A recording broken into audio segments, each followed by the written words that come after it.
রাধে রাধে বন্ধুরা, সবাই কেমন আছো? আশা করি সবাই খুব ভালো আছো।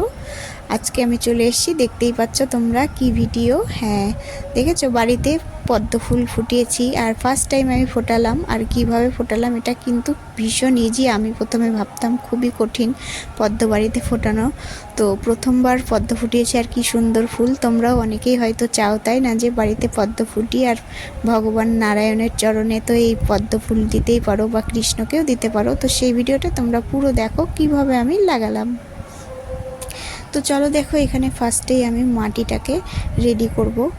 আর এটার জন্য পদ্ম লাগানোর জন্য কিন্তু কালো রঙের বড় গামলাই চাই, অন্য কালারের নাকি হবে না। তো কালো রঙেরই গামলা কিনে নিয়ে এসেছি। আর তারপরে ভ্রামি কম্পোস্ট সার যেটা হয় সেটা আমি নিচের একটা লেয়ার দিলাম অল্প করে, মানে এটা নার্সারিতে কিনতে পাওয়া যায় ভ্রামি কম্পোস্ট সার, তো সেটা দিয়ে দিলাম। আর তারপরে আমার কিছু গোবর সার ছিল, মানে গোবর ছিল সেটা শুকিয়ে গেছিলো, সেই গোবরগুলো টুকরো টুকরো এইগুলো আমি এটার নিচে দিয়ে দিলাম। তারপরেই আমি এর উপরে দিয়ে দিচ্ছি মাটি। বেশ কিছুটা মাটি লাগবে, মোটামুটি গামলার অর্ধেকের বেশি, কারণ সবাই জানি আমরা যে পদ্ম পাকে ফোটে, তাই পাকটা আমাদের বাড়িতে তৈরি করতে হবে প্রথম। তো এক সপ্তাহ আগে আমি এরকম মাটি দিয়ে জল দিয়ে কাদা করে নিয়েছিলাম। তো তারপরে দেখো জল দিয়ে দিলাম, দিয়ে এবার এক সপ্তাহ ধরে এটাকে ভালোভাবে কাদা হতে দেবো।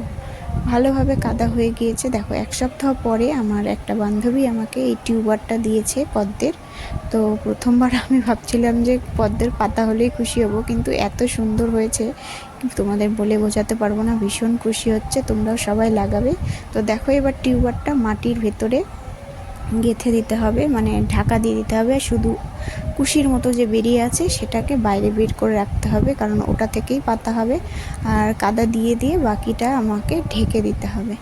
তো এখানে আমি দুটো টিউবার দিয়েছিলাম প্রথমবার, আর দুটো গামলা কিনে নিই, একটার মধ্যে দুটো টিউবার দুপাশে দুটো দিয়েছিলাম।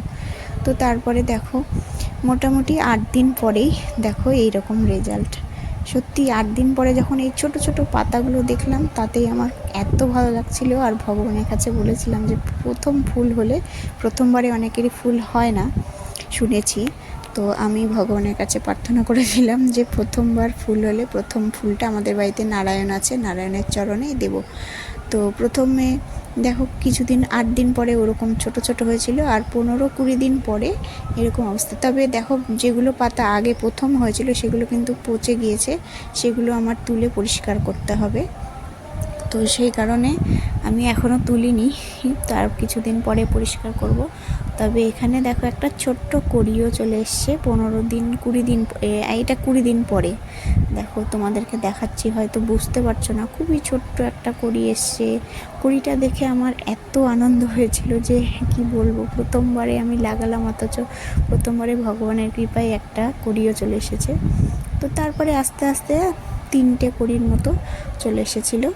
তো এইভাবে করে তোমরা কিন্তু সবাই পদ্ম বাড়িতে লাগাবে, ভীষণ আনন্দ হবে। আর ভগবানের চরণে যদি বাড়িতে লাগিয়ে ফুল দেওয়া যায়, সেটা কত সব ভগবানও খুশি হবে, তাই না?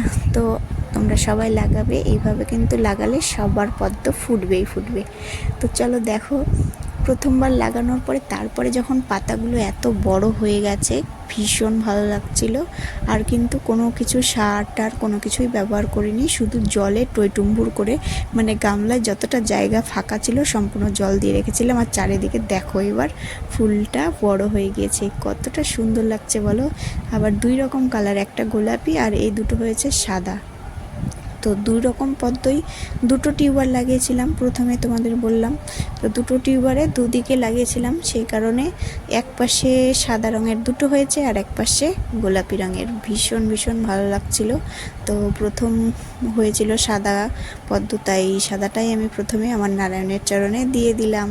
তো এই ছিল আজকের আমার ভিডিও, আশা করি সবাই বুঝতে পেরে গেছো। আর সবাই এইভাবে করে বাড়িতে পদ্ম লাগাবে, মোটামুটি 1 মাসের মধ্যেই পদ্ম বাড়িতে ফুটে যাবে, আর ভগবানের চরণে সবাই দিতে পারবে। ভিডিওটি কেমন লাগলো কমেন্ট করে অবশ্যই জানাবে। আর তোমরা কে কে পদ্ম লাগিয়েছো, কারা লাগাওনি, কমেন্ট করে অবশ্যই জানাবে। সবাই খুব ভালো থেকো, সুস্থ থেকো। আজকের মতো টাটা, হরে কৃষ্ণ।